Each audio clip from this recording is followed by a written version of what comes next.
Hey, salut la gang! De retour cette semaine, salut les mordus de football, de retour cette semaine pour les prédictions de la semaine du football. Écoutez, une semaine difficile la semaine passée, 9-7, des prédictions, des victoires aux Rams, ça a été pénible, 16-19, ça a été horrible comme jeu. Les Cowboys qui ont perdu, les Ravens! Les Packers ont perdu par 1 point. Je veux dire, les Vikings ont perdu sur la dernière drive.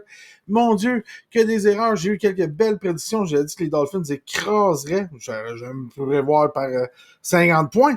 Mais j'avais dit que c'était une affaire d'une équipe qui serait carrément écrasée. Steelers contre Raiders. J'avais dit 24-17. Ça a fini 23-18 avec des touchés défensifs des Steelers. Fait que je suis un petit peu rassuré. Je sais quand même un petit peu ce que je fais. Mais beaucoup d'upsets la semaine passée, hein? On va se le dire, là. Mais bon, on va essayer de se reprendre cette semaine. On va vous donner des meilleurs résultats. On vous rappelle que si vous pariez, faites-le de façon responsable, tout le monde. Soyez responsable si vous décidez de parier de l'argent sur les parties. Ça peut être agréable, ça peut ajouter du piment. On le fait de façon responsable. On y va tout de suite pour la game du jeudi soir. Lyon Packers. Les Packers qui ont perdu par un seul point. J'avais dit que c'était une game extrêmement serrée la semaine passée. Et puis, ils ont fini par perdre, finalement. Je vais les prendre perdants contre les puissants Lions qui se sont replacés la semaine dernière. Les Lions, c'est une bonne équipe de football. C'est une colline de bonne équipe de football. Ils ont, comment je pourrais dire ça? Ils ont le feu dans le sang.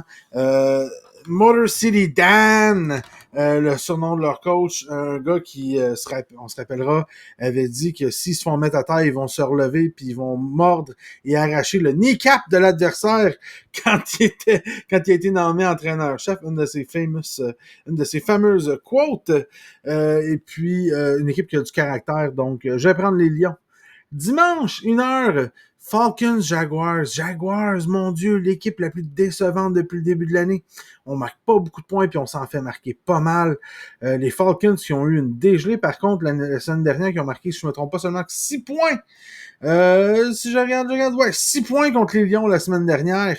Je vais prendre les Jaguars en disant il faut que ce soit leur rédemption. Les Falcons sont jeunes, sont ébranlés, sont très inconstants, mais ça reste, je pense, une équipe qui va devenir bonne. Laissez-leur le temps un peu encore, pas cette année. Après ça, on a Rams Colts. Ça, c'est difficile à caler. Richardson ne devrait pas être de retour à son poste. Ça devrait être encore Gardner Minshew qui est là, qui prend le meilleur corps arrière substitut de la NFL. J'ai regardé l'autre jour avec des gens à qui je discute de football, puis il est au moins meilleur que 7 corps partants qui sont dans la NFL en ce moment. Là. Des corps qu'on vraiment... ça va pas. Là. Il pourrait être partant. Maintenant... c'est une game d'intérieur, ça va être une game de rapidité. Les Colts n'auront pas l'avantage qu'il y avait la semaine dernière contre les Ravens, qui normalement les Ravens avec Zay Flowers et compagnie, que Jackson avait eu, en tout cas, il aurait dû être capable de courir plus que ça. Zer Franklin des Colts, c'est le meilleur secondaire, on va essayer de la en français, le meilleur secondaire de la NFL en ce moment, la personne avec le plus de plaqués. Il est partout. Il n'y a pas eu une partie en bas de 10 plaqués solo jusqu'à date. Un vrai animal en ce moment. Le joueur défensif le plus dominant de la NFL. Au moins un poste de secondaire en ce moment. S'il continue comme ça, il va établir un record de la Ligue pour le nombre de plaqués. On va être obligé de le considérer pour joueur défensif de l'année. Par contre, du côté des Rams, on aime jouer à l'intérieur. Matthew Stafford n'a pas souvent 2-3 mauvaises games d'affilée. Je vais prendre l'expérience des Rams dans un match qui, d'après moi, sera serré, qui va ressembler à la semaine dernière. Tu sais, le match de 22-20, là, ça va ressembler à ça. Ravens-Browns, la rivalité, un match extérieur, ça va... D'un côté, Deshaun Watson s'est placé. Et l'attaque des Ravens, ben les Ravens, ils ont mis en doute avec leur performance la semaine dernière contre les Colts, qu'on s'attend pas qu'est-ce qu'ils fassent ces séries, ou même qu'ils jouent pour 500. Là. Les Colts, on s'attend peut-être à 5-6 victoires dans l'année. s'il y en a une d'eux autres contre les Ravens. Moi, personnellement, les Ravens, dans mes prédictions de début d'année, je les avais troisième dans la division. En arrière des Steelers et des Bengals. Mais on s'entend que les Bengals, c'est pas brillant. C'est une game qui est difficile à caler. Je vais prendre les Ravens parce que je pense que les Ravens vont arriver avec le couteau entre les dents. Je crois que les Browns vont bien jouer par contre. Puis Watson s'est bien placé. La semaine dernière, il a quand même fait un fumble. Je crois que les erreurs à répétition des Browns vont pas les aider. Je vais prendre les Ravens dans un match de 24-21. Un match serré dans les bas 20. Là. C'est pas, il n'y aura pas 10 000 points qui vont se compter là. Si vous voulez voir des points, vous voulez avoir du fun, puis vous voulez voir des erreurs, puis vous voulez voir des défensives qui n'ont pas d'allure, Vikings, Panthers, deux attaques qui roulent avec zéro défensif. Les Vikings, toujours pas de victoire. Là, je leur avais prédit leur première victoire la semaine dernière. Je vais leur prédire une première victoire cette semaine encore. Ça n'a juste pas d'allure que cette équipe-là ait pas de victoire.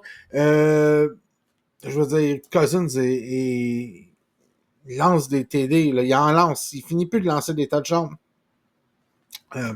Donc, il va falloir que la défense, à un moment donné, des Vikings fasse quelque chose. Je crois que le groupe de receveurs des Panthers mené par le vieux Adam Thielen de 33 ans, pas très rapide, mais une très, très belle cible avec son expérience, sa façon de se placer, tout ça, dans la zone payante. Mais je crois quand même que les Vikings vont avoir le dessus. Mais ça, ce sera pas une affaire de défensive, je vous le dis tout de suite. C'est un genre de match de 35-30, 35-32, 35-28. Regardez ça, là. Je vous dis que les Vikings marquent 5 touchdowns, les Panthers au moins 4, avec probablement un botté 35-31, quelque chose comme ça. Bengals, Titans, les équipes qui inquiètent. Les Titans, on joue bien une semaine. La semaine d'après, on se fait dominer. On marque 3 points. Performance horrible la semaine dernière. La ligne en attaque est complètement... Comment je pourrais dire? Complètement désorganisée. On n'a pas été capable de courir le ballon avec Henry. On n'a pas été capable de lancer le ballon à D-Hop, DeAndre Hopkins. Je crois que cette semaine, par contre, les Bengals vont leur offrir cette opportunité-là, même si les Bengals ont une bonne défense. Je crois pareil que les Bengals devraient gagner cette partie-là. On espère toujours, mais dans une affaire que on se dit, Colin, ça devrait être plus de points. Les Bengals devraient marquer beaucoup de points, mais ils n'en marquent pas beaucoup. Je vais quand même prédire une explosion des Bengals cette semaine. Puis un match des Titans qui est pas si mal, là. Mais je vais dire 28-14 pour les Bengals. Je pense pas que les Titans ont les reins assez solides pour survivre à ça. Buccaneers Saints, un match extrêmement intéressant parce que les Saints gagnaient la semaine passée. Jusqu'à temps que Derek Carr se blesse. Maintenant, Derek Carr va-t-il être de retour? Ne sera pas de retour. Je ne crois pas qu'il est de retour pour cette semaine. Je vais donc donner les Buccaneers gagnants. Buccaneers, pas un gros match. Les Buccaneers sont quand même pas si mal parus contre les Eagles. On s'entend, c'est pas la même classe d'équipe de football du tout, là. Mais pour ce qu'on s'attendait des Buccaneers, ils sont beaucoup mieux. Je vais donner la victoire aux Buccaneers, mais dans un match 21-17, là, pas une grosse partie de football. Là. Vous allez voir des jeux défensifs, des passes manquées, vous allez en voir en masse. Peut-être quelques revirements aussi. Dolphins-Bills, selon moi, le match de la semaine. La game que vous voulez regarder. Dolphins-Bills, deux des meilleures attaques de la Ligue, vont s'en donner à cœur joie. Ils ont marqué 70 et 37-38 points la semaine passée. Les Bills, je pense que c'est 38. 70 points pour les Dolphins dans un match historique où est-ce qu'on... McDaniels a refusé de faire le botté pour avoir la plus grosse victoire ever avec 73 points. C'est là qu'on va voir quelle des deux équipes va être on top. Je pense que c'est un bon présage pour qui va être. Le retour chez les Dolphins de Waddle et les revirements. Je pense que les deux facteurs, là, les deux grands facteurs. Le retour de Waddle et puis de la façon que Tua protège le ballon comparé à Josh Allen. Tua protège mieux le ballon qu'Allen et plus accurate, prend un peu moins de chance, mais il y a des meilleurs playmakers, donc Bills ont Stephon Diggs, mais on a Waddle et Tyreek Hill. Tu donnes le ballon à 15 verges plus long à Tyreek Hill, là, puis il transforme ça en 45 verges. Et je crois aussi qu'on a Cooks contre Mustard et Akan, je ne suis pas sûr comment prononcer son nom, la recrue des Dolphins qui se sont claqués 350 verges par la course la semaine dernière. Donc, je crois que le backfield des Dolphins, la ligne à l'attaque des Dolphins est meilleure. Dans un match qui va être âprement disputé, ça va être toute une partie de football. Attendez-vous à ce qu'il y ait beaucoup de points. Je vais prédire les Dolphins 38-35. Ce sera toute une partie de football. D'après moi, ça va jouer dans les derniers instants. Ça va être toute une partie de football. Maintenant, on passe des premiers de classe, là, des équipes exceptionnelles à... Tu sais, j'avais dit que les Raiders, c'était minable la semaine passée. Mais il y a pire qu'eux autres. Il y a les Broncos, puis il y a les Bears. Puis cette semaine, c'est comment on pourrait dire ça? C'est le minable bowl. C'est le bowl pour savoir... L'équipe qui gagne cette game-là va pas finir dernier. Parce qu'elle va avoir une victoire, puis que l'autre probablement n'aura pas. Je crois qu'après la dégelée historique que les Broncos ont reçue la semaine dernière, il faut que tu aies un peu de fierté. Puis là, les Bears arrivent en ville. T'as Patrick Surtain comme, tu sais, au poste de cornerback. Jamais Sherry, il ne ramènera pas une petite interception, quelque chose que les Broncos n'arriveront pas à faire, même s'ils sont épouvantables en défensive. Juste une question de cœur. Il me semble que tu viens de perdre 70-0. Je me rappelle d'avoir perdu une game 56-7, une affaire de même. Hey, la game d'après, on est arrivé, là, il n'y avait rien pour nous arrêter. Fait que, une question d'ego, de fierté, je vais prendre les Broncos en cause de ça, dans un match qui va être pas un très bon match de football avec beaucoup d'erreurs, tout ça, mais somewhat, il pourrait être intéressant. J'ai allé 24-21 Broncos, parce que les Broncos marquent quand même des points, une vingtaine de points par game. Un match qui va être complètement d'un côté. Eagles-Commanders qui avait fait pas mal les premières games. On était comme, les Commanders pas eu une bonne équipe la semaine passée, ils sont fait ramener sur terre solide. Fait qu'on pogne une équipe élite encore cette semaine avec les Eagles. On sera pas là. C'est bien dommage pour les fans des Commanders, mais ça va être un massacre. Les Eagles, 31-14, là, ça sera pas serré. Les Eagles sont une équipe bien trop élite pour les Commanders. Steelers-Texans. Les Texans, super surprenant Texans. CJ Stroud joue très très bien. L'attaque joue très bien. Une équipe surprise jusqu'à date en ce début de saison. Contre les Steelers qui ont encore de la misère en attaque, mais qui ont toute une défense pour marquer des points, des gros playmakers. Je crois que le front défensif des Steelers avec Watt, avec Hightower, compagnie, la tertiaire qui semble se replacer, la défense au complet qui semble se replacer. Je crois que les Steelers seront en mesure de l'emporter, puis c'est partisan un peu, là, parce que Texans pourraient l'emporter, là, mais je vais dire les Steelers 21-17, puis je pense parce qu'ils vont... Je crois que c'est parce que Stroud va courir pour sa vie toute la journée. Maintenant, dans un match d'équipes qui ont de la misère, Raiders, Chargers, les Chargers, on n'aurait pas pensé qu'il y aurait eu de la misère. Ça va faire du bien aux Chargers, une deuxième victoire d'affilée. Ça va rentrer au poste. Eckler pratique des très bons commentaires sur le fait qu'il est capable de faire ses cotes, c'est-à-dire ses pivots, etc. À pleine vitesse, à effort maximal, des nouvelles tout fraîches le matin.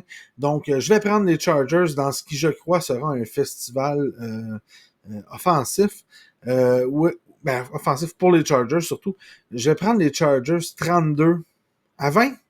Raiders marquent quand même un peu de points. On a Davante Adams, Jacobs, Jimmy G, qu'on l'aime pas, ça reste pas un méchant corps un corps arrière, là, c'est loin d'être un corps élite, mais c'est pas un méchant corps. Maintenant, un autre volet de la semaine, les Cards contre les 49ers. Les Cards, je vous avais dit que je les aimais beaucoup la semaine dernière, j'ai dit que les Cowboys c'était pour les battre. Les Cards ont encore mis 28 points à une équipe de tête, une équipe élite.